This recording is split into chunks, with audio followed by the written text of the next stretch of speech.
हुक्मरान जमात के senator Chris van हॉलन का कहना है कि अमेरिका पाकिस्तान में हुकूमत की तब्दीली में मुलविस नहीं।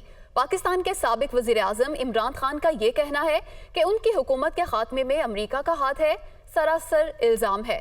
अमरीकी सदर के बयान से पाक अमरीका ताल्लुकात मुतासिर नहीं होंगे। वो अमरीकी रियासत मैरीलैंड में मीडिया से गुफ्तगू कर रहे थे।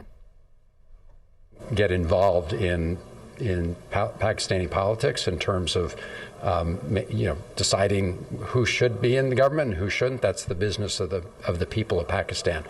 However, on this point, I will say that the former Prime Minister is mistaken. The United States did not play any role. Clarify his statement and say the United States does have confidence in the security of Pakistan over its nuclear arsenal. So, look, I don't know what made the president say it right now. I do not think it was intended in any way to, say something to hurt U.S.-Pakistan relations. I think it's something that he probably heard in the past, but as the State Department said today, is not a current day concern.